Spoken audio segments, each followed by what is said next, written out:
നമസ്കാരം. നെറ്റോസിന്റെ പുതിയൊരു വീഡിയോയിലേക്ക് സ്വാഗതം. നമ്മൾ കഴിഞ്ഞ വീഡിയോയിൽ UK-യിലെ സീനിയർ കെയർ വേക്കൻസിയെ ഷോർട്ടേജ് ഒക്യുപ്പേഷൻ ലിസ്റ്റിൽ ഉൾപ്പെടുത്തിയതായിട്ട് പറഞ്ഞിരുന്നു.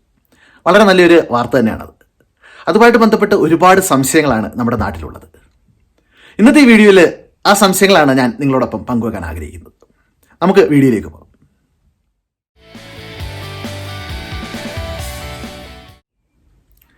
ഇന്നത്തെ ഈ വീഡിയോയിൽ സീനിയർ കെയർ വേക്കൻസിയുമായി ബന്ധപ്പെട്ട് കഴിഞ്ഞ ദിവസങ്ങളിൽ വാട്സപ്പ് മെസ്സേജുകളിലൂടെയും കമൻറ്റുകളിലൂടെയും എന്നോട് ചോദിച്ച സംശയങ്ങൾക്കുള്ള മറുപടിയാണ് ഞാൻ പറയാൻ ആഗ്രഹിക്കുന്നത്.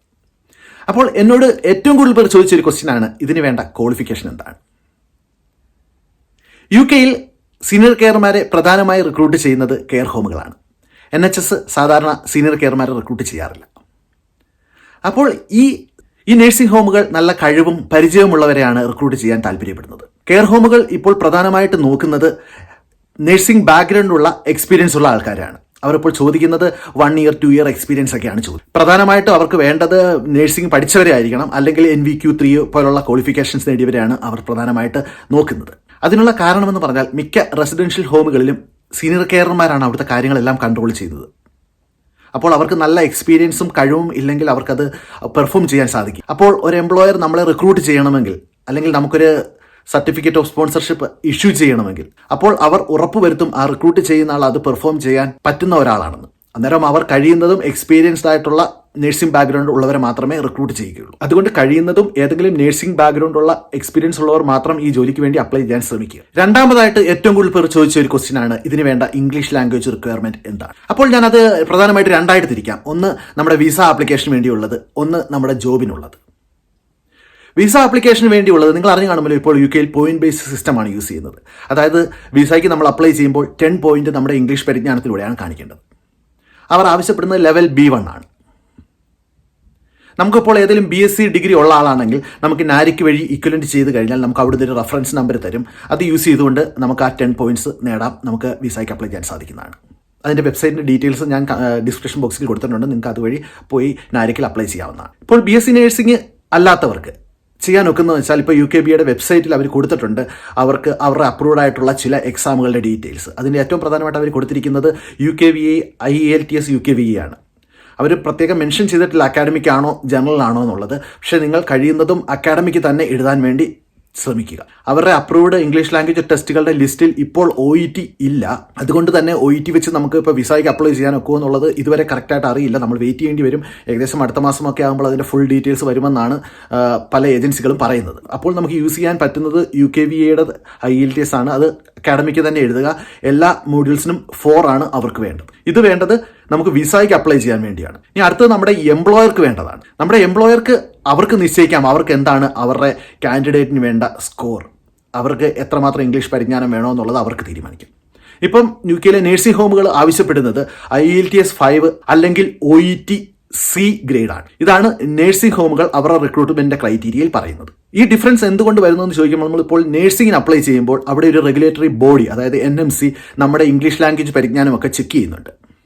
അപ്പോൾ അത് ചെക്ക് ചെയ്യുന്നതുകൊണ്ട് തന്നെ UKBA ഇംഗ്ലീഷ് ലാംഗ്വേജ് അവിടെ ആവശ്യപ്പെടില്ല. കഴിഞ്ഞ വർഷങ്ങളിലൊക്കെ ഇവിടെ UK-യിലേക്ക് വരുന്നവർ നഴ്സുമാർ UKBAയുടെ IELTS എഴുതാറുണ്ടായിരുന്നു. പക്ഷേ ഇപ്പോൾ ഈ ജനുവരി ഫെബ്രുവരിയിലൊക്കെ വന്നവരാരും UKBAയുടെ IELTS എഴുതാതെ തന്നെയാണ് അവരുടെ നോർമൽ IELTS അക്കാഡമിക് സ്കോർ ഉപയോഗിച്ചുകൊണ്ട് തന്നെയാണ് വന്നത്. അപ്പോൾ നമ്മൾ സീനിയർ കെയർ വേക്കൻസിക്ക് വേണ്ടി അപ്ലൈ ചെയ്യുമ്പോൾ നമ്മൾ ഒരു റെഗുലേറ്ററി ബോഡിയിലും രജിസ്റ്റർ ചെയ്യുന്നില്ല. അതുകൊണ്ട് തന്നെ അവിടെ നമ്മുടെ ഇംഗ്ലീഷ് ലാംഗ്വേജിന്റെ പരിജ്ഞാനം ചെക്ക് ചെയ്യപ്പെടുന്നില്ല.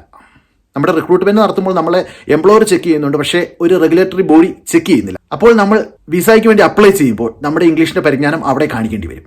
അതിനാണ് അവർ UKVAയുടെ IELTS എഴുതണം എന്ന് പറയുന്നത്. അടുത്തതായിട്ട് ഏറ്റവും കൂടുതൽ പേർ ചോദിച്ച ഒരു ക്വസ്റ്റ്യൻ ആണ്, ഇതിന് ഗ്യാപ്പ് പ്രശ്നമുണ്ടോ എന്നുള്ളത്. ഇവിടെ നമുക്ക് വിസയ്ക്ക് അപ്ലൈ ചെയ്യുന്നതിന് നമ്മുടെ ഗ്യാപ്പോ കാര്യങ്ങളോ ഒന്നും ഒരു വിഷയമല്ല. പക്ഷേ നമ്മുടെ എംപ്ലോയർക്ക് ഡിസൈഡ് ചെയ്യാം അവർക്ക് ഗ്യാപ്പ് ആക്സെപ്റ്റ് ചെയ്യാൻ പറ്റുമോ, അല്ലെങ്കിൽ നമ്മുടെ എക്സ്പീരിയൻസ് എത്രമാത്രം വേണോ എന്നുള്ളതെല്ലാം ആ എംപ്ലോയറാണ് തീരുമാനിക്കുന്നത്. ആ എംപ്ലോയർ ഹാപ്പി ആണെങ്കിൽ അവർക്ക് നമുക്കൊരു COS തരാൻ റെഡി ആണെങ്കിൽ ഈ ഗ്യാപ്പൊന്നും അവിടെ വിഷയമല്ല. പക്ഷേ ആ എംപ്ലോയർ പറയുന്നത് നമുക്ക് പേര് കണ്ടിന്യൂസ് 2 year എക്സ്പീരിയൻസ് വേണം, ഗ്യാപ്പ് പാടില്ലെന്ന് പറഞ്ഞാൽ നമുക്കൊരു COS അവിടെ കിട്ടുകയില്ല. അതുകൊണ്ട് തന്നെ ഈ ഗ്യാപ്പിൻ്റെ കാര്യങ്ങളും എക്സ്പീരിയൻസിൻ്റെ കാര്യങ്ങളെല്ലാം ഇൻഡിവിജ്വൽ എംപ്ലോയറുമായിട്ട് ബന്ധപ്പെട്ടിരിക്കും. ആ എംപ്ലോയർക്ക് ഹാപ്പി ആണെങ്കിൽ നമുക്ക് അവർക്ക് COS തരാം. അത് വിസയുമായിട്ടൊരു ബന്ധവുമില്ല. നമുക്ക് COS അവർ ഇഷ്യൂ ചെയ്യുകയാണെങ്കിൽ നമുക്ക് വിസയ്ക്ക് വേണ്ടി അപ്ലൈ ചെയ്യാം, ഗ്യാപ്പ് ഉണ്ടെങ്കിലും ഇല്ലെങ്കിലും. അടുത്തതായിട്ട് ഒരുപാട് പേര് ചോദിക്കുന്ന ഒരു ക്വസ്റ്റ്യൻ ആണ്, ഏത് ഏജൻസിയാണ് ഇപ്പോൾ റിക്രൂട്ട് ചെയ്യുന്നത്? തുറന്ന് പറയട്ടെ, ഇപ്പോൾ യു കെയിലുള്ള മെയിൻ ഏജൻസികൾ ആരും സീനിയർ കെയർ വേക്കൻസിക്ക് വേണ്ടിയുള്ള റിക്രൂട്ട്മെൻറ്റ് തുടങ്ങിയിട്ടില്ല. അവരെല്ലാം പറയുന്നത് നെക്സ്റ്റ് മന്തോട് കൂടി അതിൻ്റെ കറക്റ്റ് ഡീറ്റെയിൽസ് വരുത്തുള്ളൂ, അത് കഴിഞ്ഞ് റിക്രൂട്ട്മെൻറ്റ് സ്റ്റാർട്ട് ചെയ്യത്തുള്ളൂ. അതുകൊണ്ട് ഞാൻ നിങ്ങളോട് പറയാൻ ആഗ്രഹിക്കുന്നത്, കഴിയുന്നതും നിങ്ങൾ ഒരു ഏജൻസിക്കും ഇപ്പോൾ നിങ്ങളുടെ അഡ്വാൻസ് പൈസയൊന്നും കൊടുക്കാതിരിക്കുക. നിങ്ങൾ വേണമെങ്കിൽ നിങ്ങൾക്ക് രജിസ്റ്റർ ചെയ്യാം, നിങ്ങളുടെ ഡീറ്റെയിൽസ് കൊടുക്കാം, CV കൊടുക്കാം, എല്ലാം ചെയ്യാം. പക്ഷേ ഒരു കാരണവശാലും നിങ്ങൾ ഇപ്പോൾ ഒരു പൈസയും അവർക്ക് അഡ്വാൻസ് ആയിട്ട് കൊടുക്കരുത്. കാരണം ഇപ്പോൾ നിലവിൽ ആർക്കും അറിയില്ല ഏത് ഏജൻസിയാണ് റിക്രൂട്ട് ചെയ്യാൻ പോകുന്നതെന്നും ഏത് ഏജൻസിക്കാണ് റിക്രൂട്ട്മെൻറ്റിനുള്ള പെർമിഷൻ ഓരോ നേഴ്സിംഗ് ഹോമും കൊടുക്കുന്നത് എന്നുള്ളത് ആർക്കും അറിയില്ല. കാരണം ഇനി ഈ നേഴ്സിംഗ് ഹോമുകൾ അവരുടെ റിക്രൂട്ട്മെൻറ്റ് ഓരോ ഏജൻസികളെ ഏൽപ്പിക്കണം. അല്ലെങ്കിൽ നേരത്തെ നേഴ്സുമാരെ റിക്രൂട്ട് ചെയ്തുകൊണ്ടിരിക്കുന്നവർക്കാണെങ്കിൽ കുഴപ്പമില്ല, സെയിം ഏജൻസിക്ക് തന്നെ ആയിരിക്കും അവർ കൊടുക്കുന്നത്. പക്ഷേ പുതിയതായിട്ട് റിക്രൂട്ട്മെൻറ്റ് സ്റ്റാർട്ട് ചെയ്യുന്ന, അതായത് പുതിയതായിട്ട് ഒരാളെ വിദേശത്ത് കൊണ്ടുവരാൻ വേണ്ടി സ്റ്റാർട്ട് ചെയ്യുന്ന നേഴ്സിംഗ് ഹോമുകൾ അത് ആർക്കാണ് ആ ഏജൻസി കൊടുക്കുന്നതെന്നോ നമുക്കറിയില്ല. അന്നേരം നമുക്ക് അതിനുവേണ്ടി വെയിറ്റ് ചെയ്യേണ്ടി വരും. ഞാൻ യു കെയിലെ പ്രധാനപ്പെട്ട പല ഏജൻസികളുമായി ബന്ധപ്പെട്ടപ്പോൾ അവർ പറഞ്ഞത് ഏപ്രിൽ ഫസ്റ്റ് വീക്ക് വരെ വെയിറ്റ് ചെയ്യാനെന്നാണ് പറഞ്ഞത്. അത് കഴിയുമ്പോഴേ നമുക്ക് കറക്റ്റായിട്ടുള്ള ഡീറ്റെയിൽസ് തരാനൊക്കത്തുള്ളതാണ് പറഞ്ഞത്. അപ്പോൾ എൻ്റെ ഒരു അഭ്യർത്ഥന, കഴിയുന്നതും നിങ്ങളെല്ലാവരും ഒന്ന് വെയിറ്റ് ചെയ്യുക. നിങ്ങൾ ഏതെങ്കിലും ഏജൻസിക്ക് പൈസ കൊടുക്കുന്നെങ്കിൽ നിങ്ങളത് വ്യക്തമായിട്ട് ചെക്ക് ചെയ്തിട്ട് അവർ ജെന്യൂനാണെന്ന് കാണുന്നെങ്കിൽ മാത്രം പൈസ കൊടുക്കുക, അല്ലെങ്കിൽ കഴിയുന്നതും പൈസ കൊടുക്കാതിരിക്കുക. നിങ്ങൾക്ക് രജിസ്ട്രേഷൻ ചെയ്യാം, ബാക്കി കാര്യങ്ങളെല്ലാം ചെയ്യാം. ഇതിൻ്റെ ഫുൾ ഡീറ്റെയിൽസ് വന്നതിന് ശേഷം മാത്രം പൈസ കൊടുക്കാൻ ശ്രമിക്കുക. അടുത്ത ഒരു പ്രധാനപ്പെട്ട കാര്യം എന്ന് പറഞ്ഞാൽ ഇതുമായിട്ട് ബന്ധപ്പെട്ട ഫീസുകൾ എത്ര വരുമെന്നാണ്. നമുക്കൊരു സീനിയർ കെയർ വേക്കൻസിക്ക് വേണ്ടി അപ്ലൈ ചെയ്യണമെങ്കിലുള്ള വിസ ഫീസ് എന്ന് പറഞ്ഞാൽ 238 പൗണ്ടാണ്.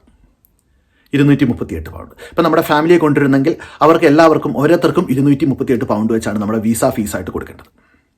പിന്നെ നമ്മുടെ ഈ senior care vacancy health and care visa സിസ്റ്റത്തിൽ വരുന്നത് കൊണ്ട് നമുക്ക് IHS സർചാർജ് കൊടുക്കേണ്ട, അതായത് ഇമിഗ്രേഷൻ ഹെൽത്ത് സർചാർജ് കൊടുക്കേണ്ട. അത് നമ്മളെ സംബന്ധിച്ചോളം ഭയങ്കരമായ ഒരു ലാഭമാണ്. കാരണം ഒരു വർഷത്തേക്ക് ഒരാൾക്ക് 624 പൗണ്ട് വെച്ചാണ് അതിന് കൊടുക്കേണ്ടിയിരുന്നത്. അതായത് 3 വർഷത്തെ ഒരു വിസയ്ക്ക് ഒരാൾക്ക് ഏകദേശം 1800 പൗണ്ട് അടുപ്പിച്ച് 1872 പൗണ്ട് അടുപ്പിച്ച് ഒരാൾക്ക് വരുമായിരുന്നു. അങ്ങനെ നമുക്ക് 4 പേരുള്ള ഒരു ഫാമിലി ആണെങ്കിൽ ഏകദേശം 7500 പൗണ്ട് ആയിരുന്നു, 7.5 ലക്ഷം രൂപയായിരുന്നു നമ്മൾ IHS സർചാർജായിട്ട് കൊടുക്കേണ്ടിയിരുന്നത്. പക്ഷേ ഇപ്പോൾ ഗവൺമെൻറ് പുതിയൊരു സ്കീം വന്ന് ഹെൽത്ത് ആൻഡ് കെയർ വിസ വന്നതുകൊണ്ട് തന്നെ നമുക്ക് ഈ IHS സർചാർജ് നമുക്ക് കൊടുക്കേണ്ട. അത് നമുക്ക് നല്ലൊരു ആശ്വാസമാണത്. അടുത്തതായിട്ട് നമ്മൾ കാണിക്കേണ്ടത് മെയിൻ്റനൻസ് ഫണ്ടാണ്. ഈ മെയിൻ്റനൻസ് ഫണ്ടായിട്ട് നമ്മൾ കാണിക്കേണ്ടത് 1270 പൗണ്ടാണ് മെയിൻ ആപ്ലിക്കൻറ്റിന് ഒരു മാസം നമ്മുടെ അക്കൗണ്ടിൽ കാണിക്കേണ്ടത്. 1270 പൗണ്ട്. പിന്നെ ഒരുപാട് പേര് ചോദിച്ചൊരു ക്വസ്റ്റ്യനാണ്, നമുക്ക് ഡിപ്പെൻഡൻസിനെ കൊണ്ടുവരാൻ സാധിക്കുമോ എന്നുള്ളത്. ഇതൊരു ടയർ 2 വിസ ആയതുകൊണ്ട് തന്നെ നമുക്ക് ഡിപ്പെൻഡൻസിനെ കൊണ്ടുവരാൻ സാധിക്കുന്നതാണ്.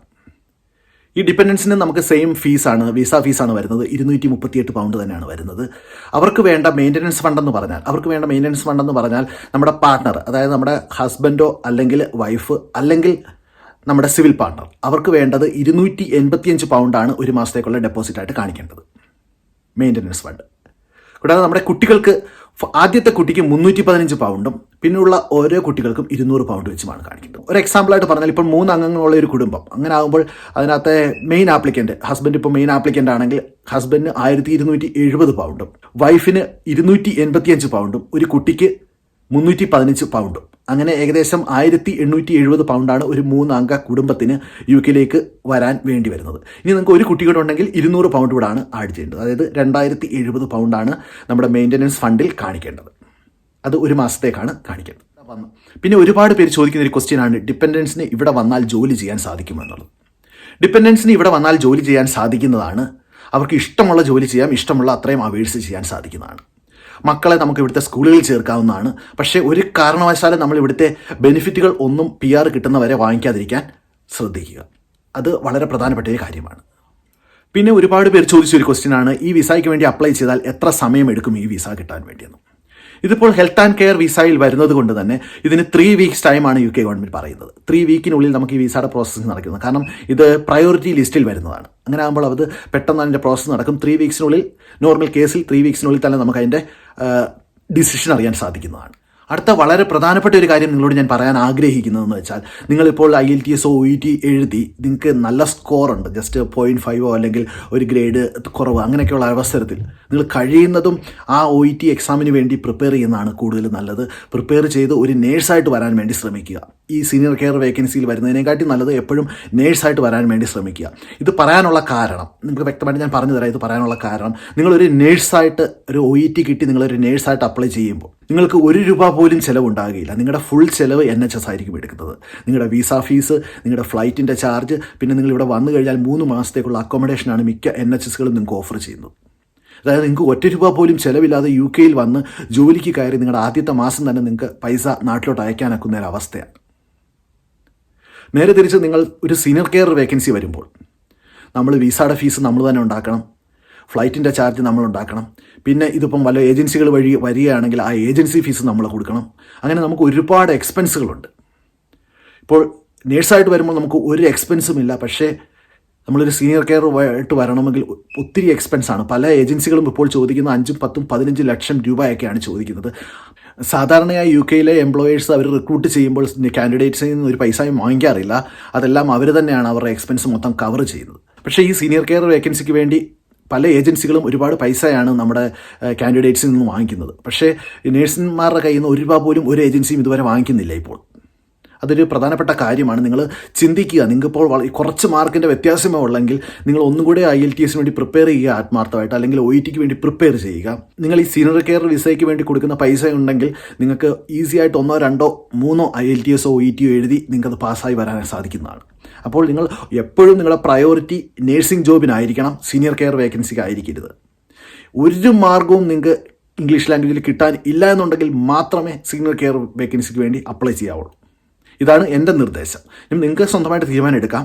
ഞാൻ പറഞ്ഞതാണ് കാര്യം. ഇത് പറയാനുള്ള കാരണമെന്ന് പറഞ്ഞാൽ നമ്മൾ ഒരു സീനിയർ കെയർ വേക്കൻസിയിൽ വരുമ്പോൾ നമ്മളൊരു നേഴ്സിംഗ് ഹോമിലേക്കാണ് വരുന്നത്, അല്ലെങ്കിൽ ഒരു പ്രൈവറ്റ് കെയർ ഹോമിലേക്കാണ് വരുന്നത്. പക്ഷേ നമ്മൾ നേഴ്സായിട്ട് വരുന്നത് സാധാരണ വരുന്നത് NHSലേക്കാണ്. NHSലേക്ക് അല്ലെങ്കിൽ പോലും നമ്മളൊരു സാധാരണ നേഴ്സിംഗ് ഹോമിൽ വന്നാൽ പോലും സാധാരണഗതിയിൽ നമുക്ക് ഇപ്പോൾ ഒരു ഏജൻസിക്കും നമ്മുടെ വിസ ഗ്യാരണ്ടി പറയാനൊക്കത്തില്ല. നമുക്കൊരു വിസ കിട്ടിക്കഴിഞ്ഞ് അത് 3 വർഷം അവിടെ നിൽക്കാനൊക്കുമെന്ന് ഒരു ഏജൻസിക്കും ഗ്യാരണ്ടി പറയാനൊക്കത്തില്ല. കാരണം ഇവിടുത്തെ നേഴ്സിംഗ് ഹോമുകളുടെ ലൈസൻസ് പോകുന്നതിന് വളരെ താമസമൊന്നുമുള്ളതല്ല. എനിക്കറിയാവുന്ന ഒരുപാട് നേഴ്സിംഗ് ഹോമുകളുണ്ട്, അതിൻ്റെ ഏജൻസി പോയി അവിടെ വർക്ക് ചെയ്തിരുന്ന മലയാളികൾ തിരിച്ച് നാട്ടിൽ പോയിട്ടുള്ളത് ഒരുപാട് പേരുണ്ട്. ഒരുപാട് പേര് 1 വർഷം കഴിയുമ്പോൾ അല്ലെങ്കിൽ 2 വർഷം കഴിയുമ്പോൾ ആ നേഴ്സിംഗ് ഹോമിൽ നിന്ന് ലൈസൻസ് നഷ്ടപ്പെട്ടുകൊണ്ട് അടുത്ത ഏജൻസി വഴി പൈസ കൊടുത്ത് അടുത്ത നേഴ്സിംഗ് ഹോമിൽ പോയ ഒരുപാട് പേരുടെ എനിക്കറിയാവുന്നതുണ്ട്. അന്നേരം നമ്മളിങ്ങനെ ഓരോ വിസ ചേഞ്ച് ചെയ്യുമ്പോഴും, അതായത് നമ്മൾ NHS പോയാൽ സെക്യൂർ ആണ് അവിടെ, കാരണം അവിടുത്തെ ലൈസൻസ് ഒരിക്കലും നഷ്ടപ്പെടില്ല. പക്ഷേ ഈ പ്രൈവറ്റ് കെയർ ഹോമുകളിൽ എപ്പോൾ വേണമെങ്കിലും അവർക്ക് ലൈസൻസ് നഷ്ടപ്പെടാം. അങ്ങനെ ലൈസൻസ് നഷ്ടപ്പെടുമ്പോൾ ഈ സ്പോൺസർഷിപ്പിൽ നിൽക്കുന്ന എല്ലാവർക്കും അവരുടെ വിസയും നഷ്ടപ്പെടും. അപ്പോൾ നമ്മൾ പുതിയൊരു എംപ്ലോയറെ കണ്ടെത്താൻ സാധിച്ചില്ലെങ്കിൽ തിരിച്ച് നമ്മൾ നാട്ടിൽ പോകേണ്ടി വരും. അന്നേരം ജോബ് നമുക്ക് എത്ര സെക്യൂർ ആണെന്ന് നമുക്ക് ഒരിക്കലും പറയാനൊക്കത്തില്ല. ഇനി ഏത് ഏജൻസിയിലൂടെ നിങ്ങൾ വന്നാലും സീനിയർ കെയർ ജോബിന് ഒരു കെയർ ഹോമിലേക്ക് വന്നാൽ നമുക്ക് ഒരിക്കലും, ഇനി ഏത് ഏജൻസി വഴി വന്നാലും നമുക്ക് ഉറപ്പ് പറയാനൊക്കത്തില്ല നമുക്ക് ആ 3 വർഷം കഴിയും, 3 വർഷവും അവിടെ നിൽക്കാനൊക്കുമെന്നും ആ 3 വർഷം കഴിഞ്ഞ് വിസ റിന്യൂ ചെയ്യുവാനൊക്കുമെന്നും നമുക്ക് ഒരു ഉറപ്പും പറയാനൊക്കത്തില്ല. അത് ഇതിൻ്റെ ഒരു പ്രധാന ഡ്രോബാക്കാണ്. നിങ്ങൾ അതുകൊണ്ട് അത് മനസ്സിൽ എപ്പോഴും വെച്ചിരിക്കണം. പിന്നെ ഒരുപാട് പേര് ചോദിച്ചൊരു ചോദ്യമാണ്, അവർ സീനിയർ കെയർ വേക്കൻസിയിൽ ജോലി കിട്ടി ഇവിടെ എത്തിക്കഴിഞ്ഞാൽ ജോലി മാറാനൊക്കുമോ എന്നുള്ളത്. നിങ്ങൾക്ക് എപ്പോൾ വേണമെങ്കിലും നിങ്ങളുടെ ജോബ് മാറാവുന്നതാണ്. നിങ്ങൾക്ക് മറ്റൊരു വിസ കിട്ടുകയാണെങ്കിൽ നിങ്ങൾക്ക് ഈ വിസയിൽ മാറ്റി പുതിയ വിസയിലോട്ട് മാറാനൊക്കുന്നതാണ്. നിങ്ങൾ ഇവിടെ വന്നിട്ട് IELTS OET പാസ്സാകുകയാണെങ്കിൽ നിങ്ങൾക്ക് ഈസി ആയിട്ട് ഈ വിസ ക്യാൻസൽ ചെയ്ത് പുതിയ വിസയിലോട്ട് മാറാൻ സാധിക്കുന്നതാണ്. അതിന് യാതൊരുവിധ തടസ്സങ്ങളുമില്ല, അത് ഈസി ആയിട്ട് പറ്റുന്നതാണ്. അടുത്ത ഒരു ഡ്രോബാക്ക് നമ്മൾ ഈ നേഴ്സിംഗ് ഹോമുകളിലേക്കൊക്കെ വരുമ്പോൾ ഉള്ളതെന്ന് പറഞ്ഞാൽ, നമുക്ക് ഇപ്പോൾ നമ്മൾ ജോലി ചെയ്തില്ലെങ്കിൽ നമുക്ക് ആ ദിവസം ശമ്പളം കിട്ടുകയില്ല. നമുക്കിപ്പോൾ ഒരു സിക്കായാൽ നമുക്ക് ആ ഫുൾ ശമ്പളം ചിലപ്പം കിട്ടിയെന്ന് വരില്ല. പക്ഷേ നമ്മളൊരു ഹോസ്പിറ്റലിലാണ് വർക്ക് ചെയ്യുന്നത് അല്ലെങ്കിൽ NHSലാണ് വർക്ക് ചെയ്യുന്നതെങ്കിൽ നമുക്കൊരു നിശ്ചിത പരിധി വരെയുള്ള നമ്മുടെ സിക്ക് ലീവിനെല്ലാം നമുക്ക് അവിടുന്ന് പൈസ കിട്ടുന്നതാണ്. അതായത് നമുക്ക് ഏകദേശം ഒരു തുല്യ തുക എല്ലാ മാസവും ഫിക്സഡ് ആയിട്ട് കിട്ടും. പക്ഷേ നമുക്കൊരു കെയർ ഹോമിലാണ് നമ്മൾ വർക്ക് ചെയ്യുന്നതെങ്കിൽ നമുക്ക് വർക്ക് ചെയ്യാൻ സാധിച്ചില്ലെങ്കിൽ ആ ദിവസത്തെ ഒന്നും പേ നമുക്ക് എക്സ്പെക്ട് ചെയ്യാനൊക്കത്തില്ല. നമ്മൾ വർക്ക് ചെയ്യുന്ന മണിക്കൂറിന് മാത്രമേ അവർ പേ ചെയ്യുകയുള്ളൂ. പിന്നെ സീനിയർ കെയർ വേക്കൻസിയിൽ നമ്മൾ ഇവിടെ എത്തിയാൽ നമുക്ക് കിട്ടാവുന്ന സാലറി 21,000 രൂപ വരെ ആയിരിക്കും. ഇതിൽ 12,500 പൗണ്ട് വരെയുള്ള സാലറിക്ക് നമ്മൾ 1 രൂപ പോലും ടാക്സ് കൊടുക്കേണ്ട. പിന്നെ ഈ 12,000 പൗണ്ട് തൊട്ട് നമുക്ക് കിട്ടുന്നതിന് നമ്മൾ 20% ടാക്സ് കൊടുക്കേണ്ടതാണ്. അപ്പോൾ നിങ്ങൾ ഒരു കാര്യം മനസ്സിലാക്കണം, നമ്മൾക്ക് ഈ ഇത്രയും കിട്ടുമ്പോൾ നേഴ്സുമാരെ NHS റിക്രൂട്ട് ചെയ്തിട്ട് 24,000 പൗണ്ട് വരെയൊക്കെയാണ്. അത് പ്രൈവറ്റ് ഹോമുകളിലാണെങ്കിൽ അവർക്ക് അതിൽ കൂടുതൽ ഓഫർ കിട്ടുന്നുണ്ട്. അന്നേരം നിങ്ങൾ ചിന്തിക്കുക, നിങ്ങൾക്ക് ഒന്നുകൂടെ OET എഴുതി നേഴ്സിങ്ങിന് വരണോ അതോ ഈ സീനിയർ കെയറിന് വന്നാൽ മതിയോ എന്നുള്ളത് ചിന്തിക്കുക. പിന്നെ ഒരുപാട് പേര് ചോദിച്ചൊരു ക്വസ്റ്റ്യനാണ്, നമ്മൾ ഈ സീനിയർ കെയർ വേക്കൻസിയിൽ വന്നു കഴിഞ്ഞാൽ നമുക്ക് പെർമനൻറ്റ് റെസിഡൻസിക്ക് വേണ്ടി ഈ കാലയളവ് കൂട്ടുമോ എന്നുള്ളത്. അതിലൊരു സംശയം വേണ്ട. നമ്മൾ ഈ ടയർ 2 വിസയിൽ വന്നാൽ അത് നമ്മുടെ പെർമനൻറ്റ് റെസിഡൻസിക്ക് വേണ്ടി കൂട്ടുന്നതാണ് ആ 3 വർഷം. ആ 3 വർഷം കഴിയുമ്പോൾ നമ്മുടെ വിസ ഒന്ന് റിന്യൂ ചെയ്ത് കഴിയുമ്പോൾ നമുക്ക് 5 വർഷം തികച്ച് കിട്ടും. 5 വർഷമായി കഴിഞ്ഞാൽ നമുക്ക് പെർമനൻറ്റ് റെസിഡൻസിക്ക് വേണ്ടി അപ്ലൈ ചെയ്യാം. അത് കഴിഞ്ഞ് 1 വർഷം ഇവിടെ കഴിയുമ്പോൾ നമുക്ക് ഇവിടുത്തെ സിറ്റിസൺഷിപ്പിന് വേണ്ടി അപ്ലൈ ചെയ്യും. അതുവഴി നമുക്ക് പാസ്പോർട്ട് കരസ്ഥമാക്കുകയും ചെയ്യാനൊക്കുന്നതാണ്. നിങ്ങൾക്ക് ഈ വീഡിയോ പ്രയോജനപ്പെട്ടെന്ന് ഞാൻ വിശ്വസിക്കുന്നു. നിങ്ങളുടെ അഭിപ്രായങ്ങളും നിർദ്ദേശങ്ങളും കമൻറ്റ് ബോക്സിൽ എഴുതുക.